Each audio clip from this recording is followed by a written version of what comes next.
안녕하세요. 먼 길을 돌아서입니다. 오늘은 책장 속의 그 네 번째 시간을 가져보겠습니다. 키가 큰 책장 중에 제일 위쪽에 있는 세 칸에 대해서 총 3회에 걸쳐 방송을 완료했습니다. 따라서 오늘은 위에서부터 두 번째 칸 중에 제일 좌측에 있는 전쟁사 관련 책으로 구성된 그쪽 칸을 오늘 이야기해 보겠습니다. 남아있는 칸들이 20칸 정도 되는 것 같습니다. 앞으로 그러니까 이 방송은 20회 이상 이어질 예정입니다. 한 회 한 회를 처음에는 빠르게 지나가려고 했으나 하다 보니까 이것도 좀 신경이 쓰이더라고요. 그래서 한 칸 한 칸씩 차근차근 나가보도록 하겠습니다. 자, 그러면 위에서 두 번째 칸 중에 제일 좌측 칸 이야기 시작해 보겠습니다. 자, 이쪽 칸은 보시는 바와 같이 거의 대부분이 1, 2차 세계대전 전쟁과 관련된 이야기입니다. 유명한 책, 빌 브라이슨의 거의 모든 것의 역사라는 책도 있고, 재작년엔가 이 코로나 유행 때 출간된 인수공통 모든 전염병의 열쇠라는 책도 있고, 그 다음에 장하석 교수님의 책 두 권이 있습니다. 온도계의 철학, 장하석의 과학 철학을 만나다. 작년에 읽었던 진격의 10년 1960년대라는 책도 있고, 위쪽으로는 스탈린의 전쟁, 이것도 뭐 넓게 본다면 1, 2차 세계대전과 관련된 책이죠. 뜬금없이 상식 밖의 경제학이라는 금융 관련 책도 있습니다. 자, 결국은 오늘의 이야기는 책의 목록대로 1, 2차 세계대전 위주로 갈 수밖에 없습니다. 책의 순서를 좀 바꿔야겠네요. 이 베르댕 전투를 이쪽 앞쪽에 몰아넣겠습니다. 왜냐하면 베르댕 전투가 1차 세계대전 전투고, 이 쇼와 육군은 2차 세계대전 위주로 이야기가 구성되었기 때문에 이와 같은 배치를 해봤습니다. 그 다음에 스탈린의 전쟁도 이쪽으로 위치 변경하겠습니다. 그 다음에 상식학 경제학과 빌 브라이슨의 거의 모든 것의 역사를 이렇게 위치했습니다. 자, 이렇게 해서 책의 배치에 따라 이야기를 크게 두 갈래로 가져가 보겠습니다. 칸 전체를 1, 2차 세계대전 위주로 이야기를 하는데, 한 권 한 권 모두 이야기하는 것보다 그냥 몰아서 전체적인 흐름으로 이야기를 하는 것이 좋겠습니다. 그리고 1, 2차 세계대전 이야기가 끝나면 나머지 책에 대해서 이야기해 보겠습니다. 1, 2차 세계대전을 이야기하기 위해서는 먼저 1900년대 초반의 국제 정세에 대한 이야기가 필요합니다. 왜냐하면 어떤 상황이었길래 전쟁이 벌어졌을까, 그 이야기를 짚고 넘어가야죠. 전투의 본 내용보다도 사실은 그것이 더 중요한 내용이니까요. 지금부터 제가 하는 이야기는 저 개인적인 생각도 중간중간에 집어넣겠지만, 근본적으로 책에 있는 저자들이 말한 바를 제가 나름대로 요약해서 하는 이야기입니다. 1900년이 시작되다 보니까 유럽을 중심으로 한 세계는 한 가지 중요한 사실을 알았습니다. 이제 인류는 축복의 시대를 살아가고 있다는 것을 느꼈습니다. 과학이 발전되고 식량 증산도 이루어지고 계속해서 새로운 물질들이 쏟아져 내고, 그 물질을 바탕으로 인간의 편의를 극대화한 발명품들이 쏟아지고 있었습니다. 과학도 발달되고, 그 다음에 인류의 수명도 점차적으로 늘어날 것 같았습니다. 그리고 세계의 각 기구가 형성되고 있습니다. 그러니까 무슨 과학을 다루는 세계 조직 기구, 그 다음에 인권을 다루는 기구도 형성이 되고, 모든 것이 순조로웠습니다. 따라서 1차 세계대전을 말할 때 전쟁이 왜 일어났느냐는 그 모호한 원인보다는 전쟁이 일어나지 않을 이유를 말하는 것이 더 합당했을 것입니다. 그런데 묘하게 분위기가 1910년도 들어와서 발칸 전쟁과 같은 소규모 전쟁이 일어나고 있었어요.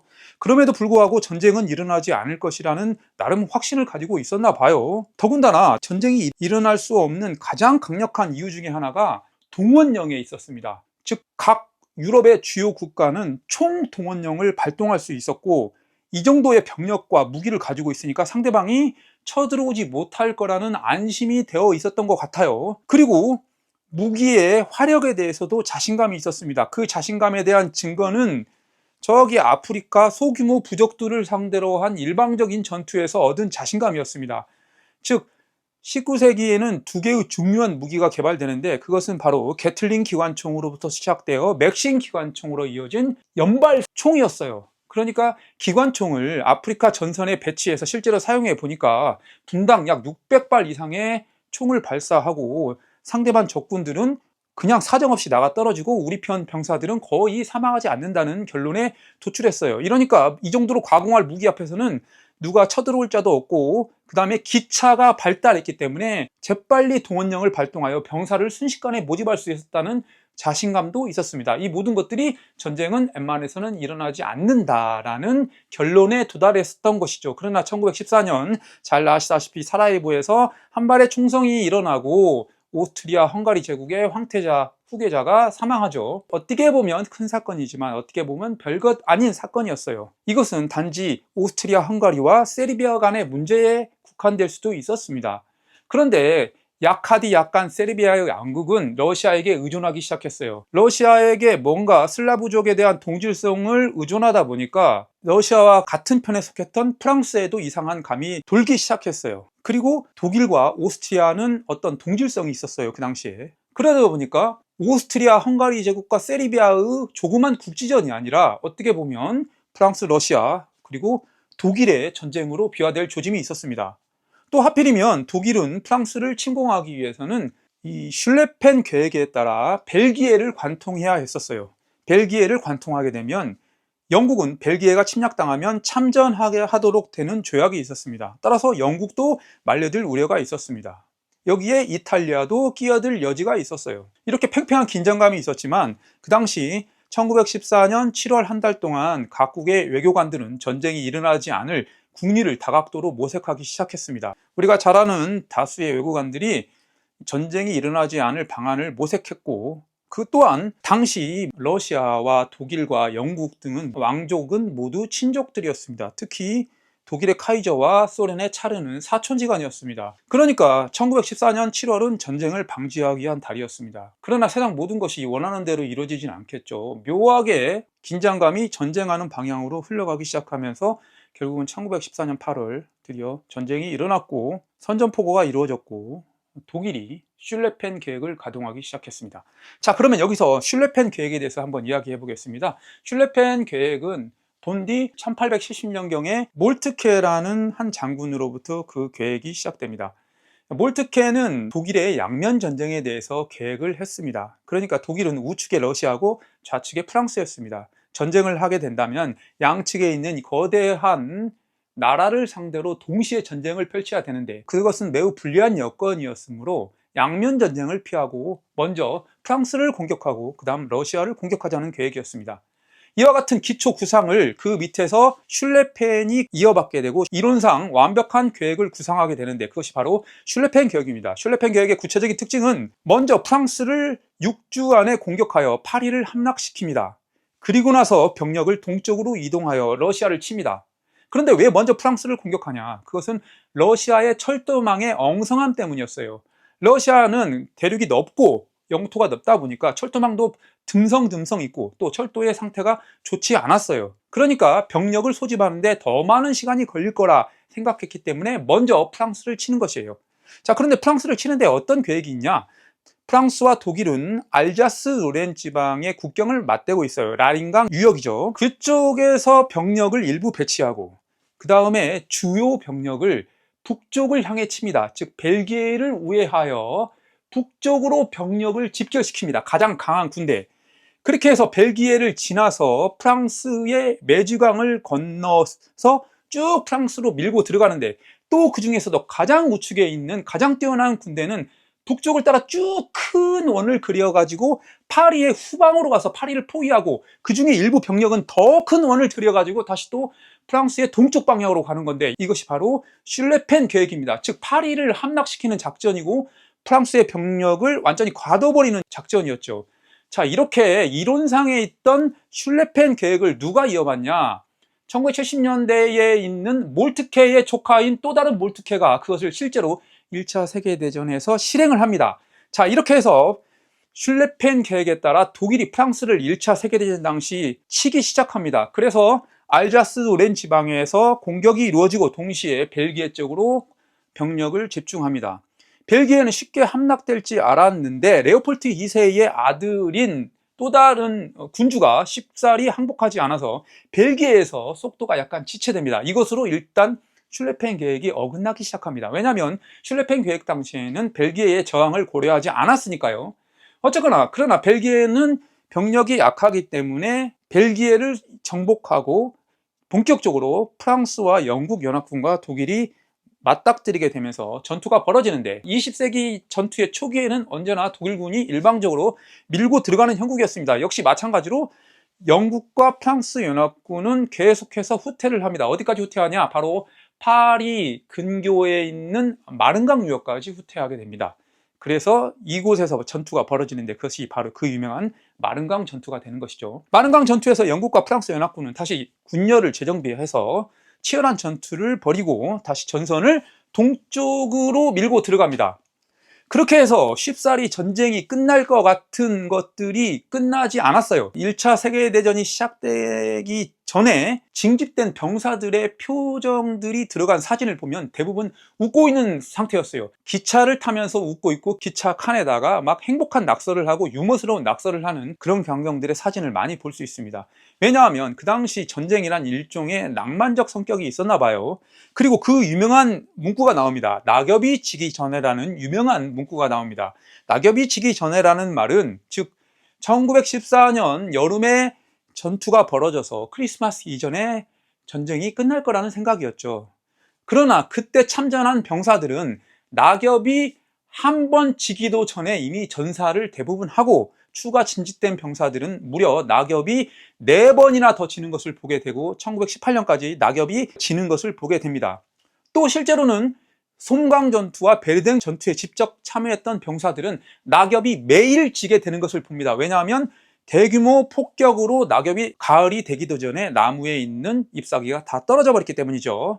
자, 어쨌거나 1914년에 마른강 전투에서 전선이 지지부진하게 형성이 되면서 쉽사리 끝날 것 같은 전투가 끝나지 않습니다. 자, 이와 같은 내용 등이 이 1차 세계대전 관련된 책 중에 쭉 기록되어 있습니다. 그러다가 이야기가 너무 길어지는 것 같아요. 이렇게 전투 하나하나 말하다가는 몇 시간이 갈지 모르니까 빨리빨리 전개하겠습니다.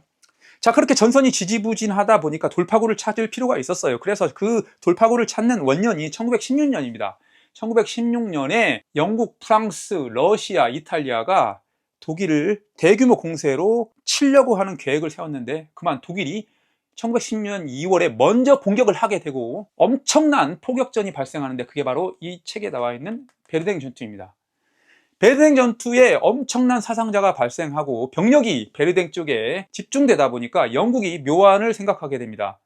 그래서 영국이 또 하나의 전투를 계획하게 되는데, 그것이 바로 솜강 전투입니다. 솜강 전투가 영국 전쟁사에서 유명한 이유가 있어요. 그것은 독일군을 쉽게 보고 대규모 폭격이 이루어진 다음에 그냥 병사들을 한꺼번에 독일군 진지로 진격을 시키는데, 그만 독일군 기관총에 의해서 첫날 하룻밤 만에 57,000명이 죽거나 다치는 대참사가 발생됩니다. 이것은 너무나 피해가 커서 의회에서도 질타가 많았다고 합니다. 이것이 바로 솜강 전투의 시작점이고, 솜강 전투에서도 결국은 양측에 대규모 피해만 일어났지 결론을 내지 못하고 지지부진하다가 조만간에 또 미국이 참전하고 독일군이 서서히 밀리는 형국을 가져다가 1918년 11월 11일 날 휴전협정을 하면서 독일의 패망으로 1차 세계대전이 마무리가 되죠. 자, 이것이 1차 세계대전의 개략적인 내용이고, 이와 같은 내용 등을 책은 때론 자세히, 때로는 개략적으로 쭉 기록하곤 합니다. 자, 그런데 2차 세계대전 이야기하기 전에 1차 세계대전부터 먼저 마무리를 하자면, 토록 거대한 전쟁을 단 이 책이 600페이지, 이 책이 500페이지인가 돼요. 이 정도 페이지 분량에 담아낸다는 것은 애초에 불가능한 거죠. 그러니까 책은 전투의 상세한 묘사보다는 전쟁의 의와 그 당시 전황, 그 다음에 정치의 움직임, 그리고 각국의 전쟁에 임하는 태도, 그리고 전쟁의 주인의 의를 위주로 쭉 쓰여져 있습니다. 다만 여기서 이 1차 세계대전사는 전쟁사로 유명한 저자 존 키건이 지었어요. 그리고 1차 세계대전의 기원, 기차 시간표 전쟁, 지도와 사진으로 보는 1차 세계대전, 2차 세계대전, 그리고 2차 세계대전 기원, 하나, 둘, 셋, 넷은 A.J.P. 테일러라는 저자가 지었고, 그 다음에 베르댕 전투는 앨리스터 혼이라는 저자가 지었습니다. 자, 그런데 각자 비슷한 면도 있고 틀린 기술도 있는데, 이 중에서 A.J.P. 테일러는 별도로 바라봐야 되는 이유가 있어요. 자, A.J.P. 테일러의 책은 1, 2차 세계대전에 대한 별도 기술된 책이 있기도 하지만, 전쟁의 기원에 대해서 더 집중하는 면이 있어요. 그래서 기차 시간표 전쟁이라는 책을 통해 1차 세계대전의 기원에 대해서 얘기하고, 준비되지 않은 전쟁, 제2차 세계대전의 기원이라는 책으로 2차 세계대전의 원인에 대해서 기술하고 있습니다. 즉 AJP 테일러는 전쟁 그 자체의 전술보다는 전쟁이 왜 일어났는지에 대한 더 많은 집중도를 보이고 있습니다. 자, 이 두 권에 대해서 잠시 말씀드리자면, 자, 1차 세계대전의 기원, 기차 시간표 전쟁이라는 타이틀을 가지고 있어요. 그리고 아까 제가 살짝 언급했던 전장에 나가기 전에 병사들의 웃는 환호한 표정, 그리고 기차에다가 무언가 낙서를 하는 듯한 사진이 들어가 있습니다. 자, 이것이 뜻하는 바는 전쟁 초기에는 낭만적인 전쟁이라고 착각하는 것과, 그리고 1차 세계대전이 기차로 동원된 최초의 전투였다. 그리고 기차가 차지하는 전쟁의 중요한 의의에 대해서도 이야기하고, 무엇보다도 이 책은 1차 세계대전이 왜 일어나는지에 대해서 집중적으로 다루고 있습니다. 그런데 제가 이 책을 완독했지만 무슨 내용인지 솔직히 잘 모르겠어요. 너무 어려웠어요. 내용 기술은 많지만 내용이 너무 포괄적이고 약간 어려워요. 그러나 어렴풋이 책이 말하고자 하는 궁극적인 의미에 대해서는 알아들었습니다. 그러니까 1차 세계대전의 원인은 외교관에 의해서 발생된 전쟁이다, 뭐 그런 의미를 담고 있는 것 같습니다. 왕족이 결정낸 전쟁이라기보다도 외교관들의 협상력 부재로 외교관들에 의해서 유발된 전쟁이다, 뭐 그런 식으로 표현하는 것이라는 것을 느꼈습니다. 물론 1차 세계대전의 원인을 가지고 뭐 제국주의의 확산 경로에서 해외 식민지를 더 가지지 못한 독일이 영국과 프랑스와 전쟁을 벌였다, 뭐 이런 이야기도 있죠. 그것도 분명히 이유가 되겠지만 AJP 테일러는 그보다는 다른 측면을 보여주고자 했던 것 같아요. 자, 이것이 1차 세계대전에 대한 이야기였고, 자, 그런데 이 책은, 자, 책을 보시면 히틀러가 등장하죠. 이 책은 AJP 테일러가 1960년대인가 발표한 책인데 많은 반대론자들에게 비판을 받았습니다. 왜냐하면 그 전까지는 2차 세계대전이 왜 일어났냐는 거에 대해서 그 원인을 이 코스염을 기른 이 사람한테 다 돌렸어요. 잠깐 여기서 책 한 권을 보여드릴게요. 전쟁사와 관련된 책이 여기 말고 다른 데도 많이 있어요. 그런데 뭐 그것까지 다 이야기하다 보면 끝이 없으니까 그래도 몇 권은 보여드릴게요. 자, 아돌프 히틀러 결정판이라는 책입니다. 이게 제가 몇 년 전에 읽었는지 기억이 안 나네요. 아무튼 두꺼운 두 권으로 책으로 돼 있는데, 역시 이 사람과 이 사람은 같은 사람이죠. 어떻게 보면 잘생겼고 어떻게 보면 악마적으로 보이고, 어쨌거나 자, 이 책은 히틀러의 어린 시절부터 벙커에서 권총으로 자살할 때까지의 기록을 다루고 있습니다. 히틀러는 죽었기 때문에 죽을 당시 어떤 기록물을 남기지 않았죠. 그러니까 저자가 주위 사람들의 인터뷰와 여러 자료들을 토대로 히틀러의 인생을 기록했습니다. 어쨌거나 이 책을 읽어도 전쟁은 히틀러가 일으킨 게 맞아 보여요. 자, 전쟁은 히틀러가 일으켰다라고, 정확히 뭐 히틀러 한 사람이 일으켰겠습니까? 하지만 가장 큰 원인은 히틀러고, 히틀러가 주도적으로 일으켰다, 광기 어린 인간의 발악이었다, 뭐 이런 식으로 평가를 받는 것 같습니다. 그런데 우리가 곰곰이 생각해 볼 필요가 있는 게, 2차 세계대전은 인류가 지금까지 치룬 가장 거대한 사건이었어요. 그로 인해 현재의 세계가 만들어졌다고 해도 과언이 아니죠. 2차 세계대전 이후로 모든 나라가 다시 만들어졌고 뭐 그런 상황이지 않습니까? 그런데 어떻게 한 개인의, 또는 그 개인을 비롯한 그 주위 집단에 의해서 이처럼 거대한 일이 벌어졌을까라는 의문점을 가질 필요는 있어요, 우리가. 그리고 모든 언론이나 책자에서는 뭐 히틀러를 갖다가 무조건 악인, 광인, 미치광이로만 묘사되는데 과연 그럴까? 라는 의심도 해볼 필요가 있습니다. 방금 제가 보여드린 아돌프 히틀러 결정판을 보면 미친 사람 맞지만 인간적인 측면도 있고, 그 다음에 자기가 데리고 있는 여자 직원이 있었어요. 그 여자 직원의 남편이 전쟁 중에 사망한 것을 전달하는 과정에서는 인간적인 고뇌도 보여줬습니다.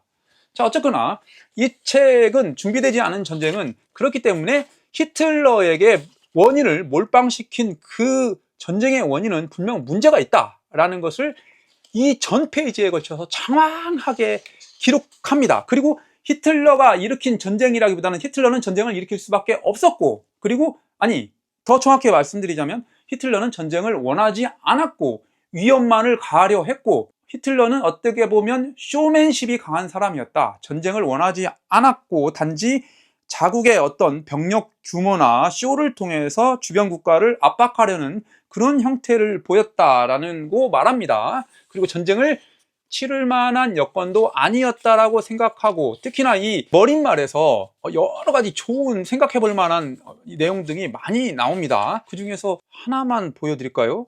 제가 읽었던 것 중에 충분히 납득될 만한 내용도 많았어요. 여기 한번 읽어드릴까요? 특히나 이 서문에 있는 내용은 다 주옥 같습니다. 히틀러는 어느 정도 베르사유 조약의 산물이었고, 베르사유 조약은 1차 세계대전 종전 후에 맺은 조약이죠. 독일의 배상금, 천문학적 배상금이 부과되었던, 그 다음에 병력의 제한.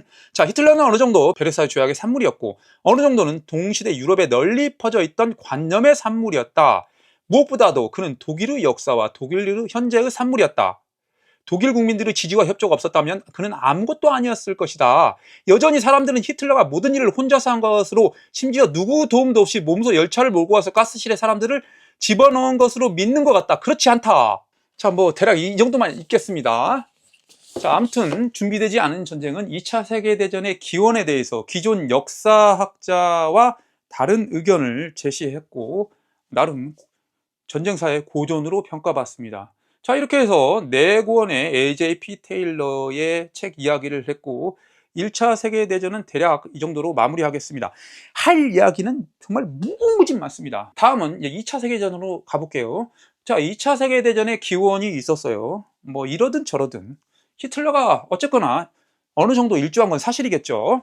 자, 2차 세계대전의 시작점이 언제인가는 뭐 여러 가지 설이 있죠. 아시아에서 전쟁이 최초다. 스페인 내전부터 봐야 된다. 뭐 이런저런 이야기가 있지만 어쨌거나 1939년 9월 1일 날 나치의 폴란드 침공을 시작점으로 보는 게 이야기의 큰 맥락상 맞는 것 같습니다. 왜냐하면 유럽이 더 중요한 전선이었기 때문이죠. 자, 어쨌거나 히틀러가 체코의 일부 병합하고 오스트리아 병합하고 계속되는 위협을 가했어요. 그러다 보니까 영국과 프랑스가 쫄아서 괜히 유화 정책만 펼치고 그런 상황이었습니다. 나치와 러시아는 불가침 조약을 체결한 상태였어요. 그런 상태에서 1939년 9월 1일 날 나치가 폴란드를 침공하고 15일 후에 소련도 침공하여 폴란드를 나치와 소련이 나누어 먹었습니다. 이렇게 해서 2차 세계대전이 시작되었어요. 그리고 나서 뭐 노르웨이도 공격하고 뭐 이런저런 일이 있었지만 이상하게도 영국과 프랑스는 주저하고 있었습니다. 그 이유를 여러 가지로 해석하지만 뭐 1차 세계대전에서 너무나 거대한 피해를 입었기 때문에 그것에 대한 두려움이 있다는 이야기도 있습니다. 자, 이렇든 저렇든 그러나 서쪽으로 침략을 할 이유가 충분해졌어요. 왜냐하면 자신감을 얻은 히틀러가 있었기 때문이죠. 자, 1차 세계대전의 큰 계획이 슐레펜 계획이었습니다. 양면 전쟁을 위해서 프랑스를 먼저 치고 조금 있다가 러시아를 친다. 그런데 그 끝나지 않은 슐레펜 계획이 2차 세계대전에서도 가동됩니다. 그런데 약간은 틀려요. 만슈타인이라는 별도의 장군이 중간에 끼어들어서 히틀러에게 하나의 제안을 합니다. 서쪽 프랑스를 치기 위해서는 벨기에로 가는 병력도 중요하지만 벨기에와 룩셈부르크 근처에 아르덴숲이라는 것이 있습니다. 그쪽으로 기갑부대를 관통시켜서 스당으로 가자. 스당에서 쭉 가로질러서 영국과 프랑스의 연합군을 고립시켜버리자, 포위시켜버리자라는 제안을 합니다. 그리고 그 선봉장은 그 유명한 구데리안 장군이 맡게 되는 것인데, 그러나 이와 같은 작전에 대해서 히틀러는 회의적이었습니다. 왜냐하면 아르덴숲을 관통하는 데는 탱크가 약 12일 정도 소요된다라고 그런 이론이 있어요. 정확히 며칠 소요될지 예측한 숫자는 제가 잘 기억나지 않지만 아무튼 3일 안에 도달한다는 것은 불가능했습니다. 그러나 실제로 구데리안이 3일 만에 아르덴숲을 탱크를 몰고 관통해버립니다. 3일 동안 한 번도 자지 않았다고 해요. 그렇게 해서 3일 동안 아르덴숲을 관통하면 중요한 강이 하나 나옵니다. 그 강의 이름이 뭐냐면 바로 메즈강이에요. 메즈강은 1차 세계대전 때도 유명했고 2차 세계대전 때도 유명했어요. 왜냐하면 메즈강은 벨기에부터 이렇게 쭉 독일과 프랑스의 군사적 충돌 지점에 위치하고 있었어요. 베르댕 전투도 메즈강 영역에서 일어난 겁니다. 아르덴숲을 관통해서 메즈강을 넘고 스당에 도달해서 이제부터는 전투를 벌였더니 프랑스가 저항을 못했어요. 그래서 쭉 탱크를 몰고 프랑스 내부를 가로지릅니다. 여기서 뭐 구데리안의 여러 증언 등에 의하면 탱크를 타고 가는 동안 저항이 별로 없었다고 합니다. 이렇게 해서 프랑스가 전쟁에서 져버립니다. 히틀러는 그 유명한 파리 에펠탑을 배경으로 한 사진까지 찍게 되는 것이죠. 당시 육군 최강이었다고 여겨지는 프랑스가 독일의 새로운 전격전에 의해서 무너져 버립니다. 프랑스가 무너지니까 서유럽은 다 끝장난 것이죠. 이제 남아있는 것은 영국과 좌우측에 있는 소련밖에 없었습니다. 그런데 히틀러가 영국을 지상군을 상륙시키려고 했는데, 그걸 바다사자 작전이라고 했는데 여의치 않았어요. 역시 섬나라는 그런 이점이 있었나 봅니다. 그래서 런던 대공습을 가하게 되는 것이죠. 그와 관련해서 여기 책이 한 권 있네요. 폭격기에 달이 뛰면. 이 책은 처칠의 관점에서 바라본 나치의 영국 런던 대공습입니다. 그러니까 주인공이 처칠이 되는 것이죠. 처칠이 어떻게 대공습 당시에 정치적 수완을 발휘했고 어떤 태도를 취했냐라는 것이 바로 이 책입니다. 그 당시 처칠은 항공기 생산에 대해 전념했고, 그보다 더 중요한 것은 미국의 원조를 구하는 것이었고, 스탈린에게 전쟁을 계속 지속하라는 스탈린에 대한 독려였고, 그 다음에 전후에 무엇을 얻을까에 대한 정치적 수완을 행하고 있었습니다. 아무튼 그런 내용이 이 폭격기에 달이 뜨면이라는 책으로 기록되어 있는데, 이 책은 소설책처럼 아주 문학적인 문체로 쓰여져 있습니다. 상당히 재밌습니다. 전쟁이 잠시 소강 상태를 보이다가 히틀러가 드디어 꿈에 그리던 동쪽 지방으로의 침공 계획을 수립하고 1941년 6월 22일 날 병력 300만 명을 가지고 소련을 침공하죠. 그 바르바로사 작전이 바로 지금까지 인류가 침공한 역사상 가장 거대한 규모라고 했죠. 그렇게 해서 나치의 소련 침공이 시작됩니다. 자, 우리가 1차 세계대전을 서부전선 전쟁이라고 말해도 무관하고 2차 세계대전을 독일과 소련의 전쟁이라고 말해도 과장된 표현이 아닌 것처럼 나치의 소련 침공은 지금까지 모든 전쟁 역사를 통틀어 가장 거대한 규모였죠. 인류가 치른 가장 큰 규모의 전투 1위부터 10위까지 다 합친다면 대부분 독소 전쟁의 전투 하나하나가 들어갈 것입니다. 나치가 소련을 침공했는데 1941년 겨울이 도래하기 전까지 일방적으로 밀어붙입니다. 자, 너무나 거대한 러시아 영토였기 때문에 침공 방법을 세 개로 구분합니다. 북부 집단군은 레닌그라드, 지금으로 말하면 상트페테르부르크죠. 그쪽으로 침공하고, 중부 집단군은 모스크바를 향해 가고, 남부 집단군은 우크라이나를 향해 갑니다. 자, 이렇게 세 개의 방향으로 나누어서 소련을 침공하는데 1941년 겨울이 도래하기 전까지 거의 일방적인 전투였습니다. 포획한 포로만 해도 수백만입니다. 그렇게 해서 이 북부 집단군은 레닌그라드를 포위해버렸고, 중부 집단군은 모스크바 전방 65km인가 전방까지 도달했습니다. 일부 책은 뭐 35km인가 이렇게 모스크바 근처까지 갔습니다. 그리고 남부 집단군은 우크라이나를 쑥대밭으로 만들었던 상황이었었죠. 1941년에서 가장 중요한 전투는 모스크바 전투입니다. 자, 그런데 겨울이 다가오면서 일방적으로 밀리던 붉은 군대가 전열을 재정비하면서 모스크바에서 반격을 가해서 최초의 패배를 맛보게 되는 게 나치입니다. 그렇게 해서 겨울이 오면서 전투가 중단되었어요. 그래서 1942년으로 넘어가는데 1942년은 전쟁사에서 가장 중요한 해로 기억됩니다. 히틀러의 판단이 이상하게 집착스러운 경향을 보이는 해였어요. 본디 따지자면 붉은 군대의 가장 심장이라고 할 수 있는 모스크바로 진격할 거로 예측되었지만 이상하게 남쪽 지방에 비중을 두었습니다. 남쪽 지방에는 곡창지대와 카카스 유전지대가 있었습니다. 그걸 노리고 그쪽으로 간 건지 무언지는 제가 거기까지는 알 수 없지만 전력의 집중을 남쪽으로 향하고 있었습니다. 그러다가 청색작전이라는 작전명과 함께 남쪽으로 진군을 하다가 집단군을 두 개로 나눠졌는데 A 집단군과 B 집단군으로 나눠졌는데 그 중에 B 집단군을 스탈린그라드로 방향을 선회합니다. 자, 이 방향선회가 볼가강 연안에 약 40km 정도로 길게 자리 잡은 그 스탈린그라드라는 공업도시 탈환이 목적이었는지 아니면 그 이름이 담긴 도시를 없애고자 하는 목적이었는지 그것은 알 수 없으나 그 중에서도 가장 강력한 군대를 스탈린그라드로 집중하게 됩니다. 이때가 1942년 여름이었어요. 자, 그렇게 해서 폭격기 600대를 사용해서 스탈린그라드 도시 전체를 쑥대밭을 만들어 버립니다. 거의 대부분의 도시의 건물들은 다 파괴된 상태가 됐었죠. 스탈린그라드를 밀어붙이는데 스탈린에게도 스탈린그라드는 의미 있는 도시였어요. 원래 스탈린그라드는 차라친이라는 이름을 가지고 있었어요. 그러다가 스탈린이 차라친에서 러시아 내전 당시 활약상이 크다고 해서 스탈린 집권 당시 이름을 스탈린그라드로 바꾸게 됩니다. 따라서 스탈린에게는 중요한 도시였어요. 현재는 볼고그라드라는 이름을 가지고 있죠. 그런데 최근에는 이 볼고그라드를 다시 스탈린그라드로 변경하자, 뭐 이런 의견도 있다고 합니다. 스탈린그라드에 대한 양쪽 지도자의 집착과 더불어 병력의 집중이 가해지다 보니까 이곳은 역사상 가장 중요한 전투로 탈바꿈하기 시작했습니다. 자, 그러다 보니까 붉은 군대에 중요한 지휘관 한 명이 투입됩니다. 그 이름이 바로 바실리 추이코프라는 장군입니다. 바실리 추이코프는 원래 농노였습니다. 그러니까 농부였다는 것이죠. 그러다가 러시아 내전 당시 붉은 군대 소속이 되었다가 주요 공적을 세웠었어요. 바실리 추이코프 하면 떠오르는 것은 잔인함이었다고 합니다. 아군이든 적군이든 가리지 않고 명령에 불복자면 다 죽여버렸다고 하죠. 자, 바실리 추이코프는 정복당하기 직전에 스탈린그라드에 가장 적합한 지휘관이 맞았습니다. 자, 바실리 추이코프가 궁지에 몰린 상황에서 취한 여러 가지 전투 방법이 있는데, 이를테면 독일군의 폭격에 의해서 도시가 다 무너져 버렸기 때문에 독일군이 마지막 남은 붉은 군대를 소탕하기가 매우 어려웠습니다. 왜냐하면 부서진 잔해 더미에서 소련군의 저격수가 있었거든요. 그렇기 때문에 에너미 앳 더 게이트와 같은 영화에서도 바실리 자이체프라는 유명한 저격수와 같은 사람이 등장하게 됩니다. 바실리 자이체프는 250명인가를 저격했다는 뭐 그런 기록도 있습니다. 아무튼 시가전이 되다 보니까 추이코프가 이런 작전을 씁니다.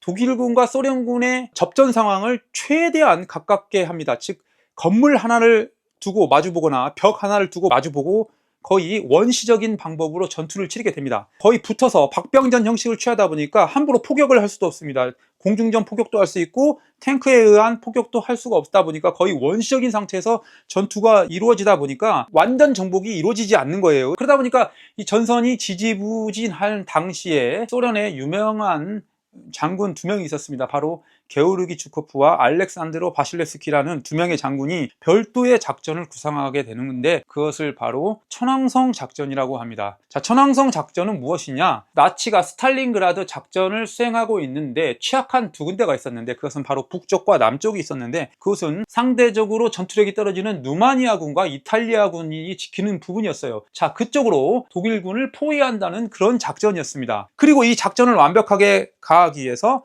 별도의 또 하나의 작전을 수행하는데, 그것을 바로 화성작전이라고 합니다. 화성작전으로 천안성 작전을 수행하지 않는 것처럼 오인하게 하게끔 유도하고 결국에 11월쯤 가서 겨울철에 완전히 나치를 포위하게 되는 것이죠. 그렇게 해서 프리드리 파울루스 장군이 결국은 항복을 하게 됩니다. 항복 당시 나치의 남은 병사는 약 9만 1000명이었다고 합니다. 이 9만 1000명은 모조리 포로 수용소로 끌려가서 훗날 종전 후에 약 5000명만 살아 돌아왔다고 하죠. 스탈린그라드에서 남부집단군의 일부가 무너지고 뒤이어서 쿠르스크 대전차 전쟁이 벌어지는데, 이 전쟁은 규모면에서는 스탈린그라드보다 더 큰 전쟁이었습니다. 그런데 이 쿠르스크 전투에서마저도 나치가 패전하게 되면서 그때부터 1945년까지 계속 밀리게 되면서 패망하게 되는 것이죠. 그리고 스탈린은 역사상 가장 큰 전쟁이라는 독소 전쟁 당시에 소련 인민을 포함해서 거의 2700만인가 2500만이 사망했다고 하죠. 자국 영토의 피해가 너무 커지다 보니까 스탈린은 42년부터 계속 처칠과 루즈벨트에게 제2전선을 열어달라고 했습니다. 그러나 제2전선을 열어줄 것 같으면서 말았다가 기어코 1944년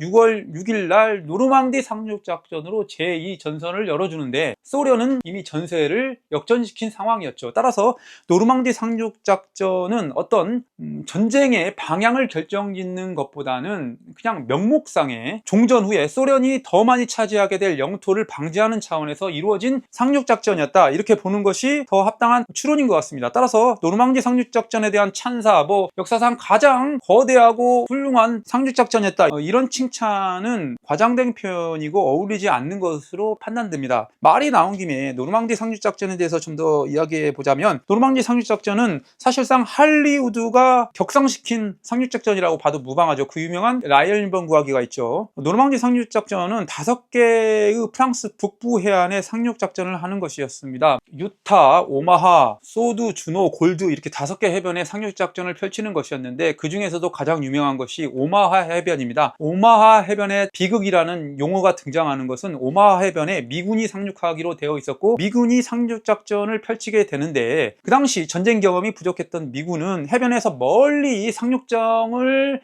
안착시키고, 거기서부터 병사가 해변 쪽으로 가다 보니까 독일군 기관총 사수에 의해서 7,000명인가 제 기억으로는 그날 다 죽게 되는 것이죠. 제가 중요한 책 한 권을 빠뜨렸네요. 제가 왜 이런 실수를. 이 책을 제가 빠뜨렸네요. 이 책이 이 모든 책 중에서 가장 중요한 책인데 제가 이 책을 빼놓았네요, 잠시. 자, 그렇게 해서 노르망디 상륙작전으로 제2전선을 펼치고, 동쪽에서는 붉은 군대가 밀고 들어와서 베를린이 함락되면서 나치가 패망하고, 그리고 태평양 전선에서는 일본군이 밀리고 도쿄가 폭격당하고 원자폭탄이 터지면서 일본군도 패망하고, 이렇게 해서 종전이 되죠. 자, 이 모든 2차 세계대전 내용을 다 말한다는 건 애초에 불가능하니까 대략 이렇게만 말씀드렸습니다. 제가 말한 이야기들은 이와 같은 책에서 다 기술하고 있는 내용입니다. 본디 이 이야기가 전쟁 이야기를 하고자 하는 것이 아니라 책에 관련된 이야기를 하고자 하는 거였기 때문에 책에 대해서 이야기를 해야죠. 자, 2차 세계대전 책이 한 권 있고, 그 다음에 2권 있고, 그 다음에 이렇게 3권이 있어요. 자, 그런데 이 중에서 이 책은 전술적 이야기의 세부 묘사에 치우치다 보니까 읽는데 너무 힘들었어요. 1000페이지 정도 돼요. 이 책은 1200페이지 정도 되는데, 이 책은 앤토니 비버라는 전쟁사 관련 아주 유명한 저술가가 기록한 책인데 상당히 재밌습니다. 그러니까 2차 세계대전 책 중에 무엇을 읽을까라고 저에게 묻는다면 이 책을 읽어라 라고 말씀드리겠습니다. 더군다나 이 책이 우리나라 독자들에게 매우 재미있는 이유가 있습니다. 그 이유는 책 뒤편에도 나오고 책 초반부터 시작하는 내용인데, 바로 양경종이라는 분입니다. 양경종이라는 분이 일본군에 끌려가서 있다가 붉은 군대 포로로 잡혀서 독소 전쟁에 투입됐다가 다시 독일군 포로로 잡혀서 노르망디 상륙작전까지 끌려와서 노르망디 상륙작전에서 미군한테 잡혀가지고 포로가 되는 기구한 사연을 먼저 기술합니다. 이 양경종이라는 분은 이때 포로로 잡혔는데 종전 후에는 미국으로 건너가서 살았다고 합니다. 그리고 1991년인가 92년인가 미국에서 사망하셨다고 합니다. 그 이야기를 제일 처음에 이렇게 사진과 함께 시작합니다. 이분이 바로 한국인 양경종입니다. 그리고 양경종에 대한 이야기가 시작되면서 소설 같은 이야기를 쭉 전개됩니다. 자, 그래서 2차 세계대전에서 제가 지금까지 읽었던 책 중에 어떤 책을 읽을까요? 라고 물어보면 이 책을 권고해 드립니다. 그리고 1차 세계대전사는 존 키건의 이 책을 추천드립니다. 자, 2차 세계대전사 존 키건의 또 다른 책이 있는데 그것은 제가 읽어보지 않았어요. 자, 그리고 이렇게 해서 세계대전에 대한 이야기를 대략 마무리 짓고, 자, 그러면 스탈린의 전쟁에 대해서도 한번 이야기해 볼게요. 자, 스탈린의 전쟁이라는 책은 스탈린과 관련된 이야기입니다. 물론 스탈린 하면 2차 세계대전이 가장 중요하죠. 2차 세계대전에서 인민의 피와 살로 갈아 넣어 승리를 거둔 그런 사건으로 가장 유명하지 않습니까? 자, 그런데 책은 스탈린의 주요 생애에 관해서 사망 때까지를 쭉 기록하는데, 자, 우리가 스탈린 하면 히틀러와 더불어 세계에서 가장 악랄한 독재자 로 평가받고 있습니다. 스탈린에 대해서 긍정적인 측면을 별로 보지를 못한 것 같습니다.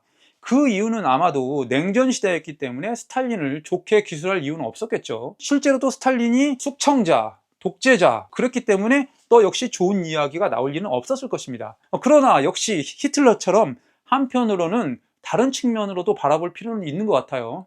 자, 서구적 관점으로 바라보면 스탈린은 거의 악마겠죠.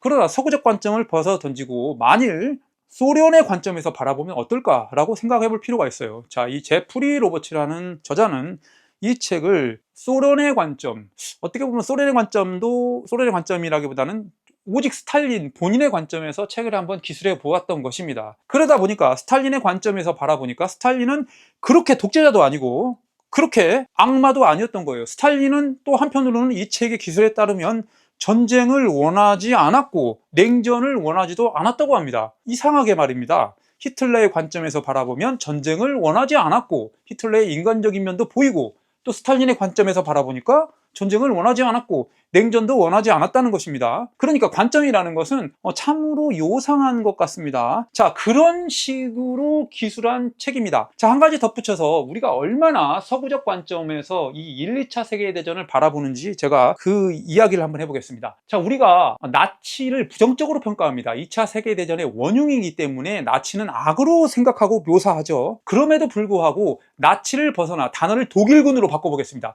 자, 독일군이 전진했다, 후퇴했다 라고 생각해 볼게요. 그러면 공간적 관점으로 이것을 살짝 바꿔보면 독일군이 전진했다라는 것은 서쪽 서부 유럽에서 동쪽 소련으로 전진했다는 것으로 떠올리고, 독일군이 후퇴했다라는 것은 동쪽에서 서쪽으로 후퇴했다, 즉 바라보는 시선이 서쪽에서 동쪽을 바라보는 것이죠. 자, 이것이 서구적 관점의 하나라고 봅니다. 그러나 이 책을 읽다 보면 전진했다는 동쪽, 즉 소련에서 서쪽 독일이나 프랑스 쪽으로 전진했다는 것이고, 후퇴했다는 것은 러시아 자국 영토로 되돌아왔다는 뜻입니다. 자, 이것이 바로 비서구적 관점이라는 것이죠.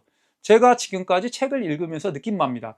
제가 보는 대부분의 전쟁사 관련 저자는 다 영국인입니다. 그렇기 때문에 철저히 서구적 관점을 벗어날 수가 없는데, 그래도 그나마 소련적 관점, 동구적 관점에서 그나마 바라본 책은 이 스탈린의 전쟁이었다. 따라서 스탈린의 전쟁은 정말 좋은 책이다라고 평가하고 싶습니다. 그렇기 때문에 수많은 전쟁사를 읽었던 분들에게 스탈린의 전쟁도 권고해 드립니다. 그러면 이 책을 여기다 넣을까요?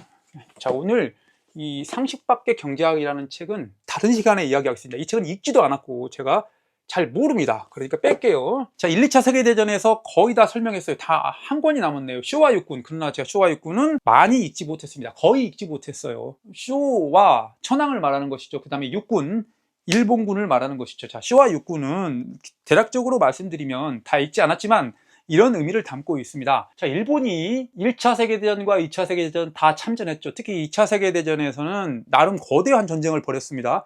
우리가 2차 세계대전에서 동부전선에만 매몰되어 있을 뿐이지 사실상 또 다른 중요 전선은 중국전선이었어요. 실제로 2차 세계대전에서 가장 사망을 많이 한 나라는 소련과 중국이었습니다. 그럼에도 불구하고 중국과 일본의 전쟁은 강화되고 있습니다. 그러나 이 책 역시 중국과 일본의 전쟁보다는 오히려 태평양 전선 쪽에 더 이야기를 치중하는 것 같습니다. 우리가 2차 세계대전에서 태평양 전선이 그토록 이야기가 많이 회자되는 이유는 미국이 주도로 한 전쟁이기 때문이죠. 실제로 2차 세계대전 상에서 태평양 전쟁의 전쟁 규모는 초라합니다. 사실 동부전선에 비하면. 그리고 수많은 책에서 서부전선이나 태평양 전선의 사망자라든지 전투 규모를 이야기할 때 세세하게 기록합니다. 심지어는 114명이 사상되었다, 그 다음에 탱크 20대가 파괴되었다, 그런 이야기도 합니다. 서부 전선 쪽은. 그러나 동부 전선에서 114명의 사상자라든지 수십 대의 탱크 파괴는 언급조차 되지 않죠. 거기는 수십만 명이 죽었다, 500대 양측 합쳐서 1000대의 전차가 파괴되었다. 심지어 더 골 때리는 것은 이 유명한 폭격기의 달이 뜨면 런던 대침공으로 수년 동안 나치가 영국에 폭격을 해서 민간인 45,000명 정도가 사망합니다. 그러나 스탈린그라드에서는 나치가 스탈린그라드 단 하루의 폭격으로 민간인 4만 명이 죽습니다. 단 하루만에요. 그러나 그 이야기를 아무도 하지 않죠.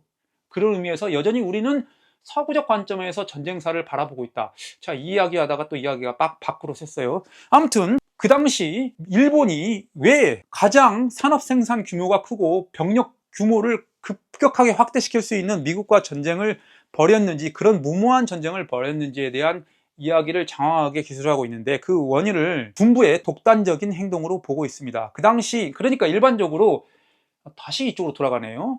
나치가 됐든 붉은 군대가 됐든 영국이 됐든 어디가 됐든 이 정치인과 군대는 연결되어 있죠. 정치인이 결정하고 군대는 행동을 하는 것이죠. 그러나 일본군은 그 당시에 정치인 별개, 군인이 정치인의 테두리 내에서 벗어나서 독단적으로 행동했다는 것이죠. 그 당시에는 정치인도 군인이 암살해버리고 그랬지 않습니까? 더 골 때리는 것은 육군 따로 해군 따로 별도로 움직였다는 것입니다. 그 도조 히데키라는 사람이 실상 천황이나 마찬가지였다, 어떻게 보면. 그렇기 때문에 일본이 그런 무모한 전쟁을 벌였다, 즉 의회나 내각의 어떤 제지 없이 스스로 독단적으로 전쟁을 하다 보니까 그런 무모한 전쟁을 벌였다, 그런 이야기를 다루고 있습니다. 여기까지밖에 제가 설명드릴 수 없습니다. 자, 이렇게 해서 기나긴 전쟁 관련 이야기를 마치고 나머지 책 이야기를 하겠습니다.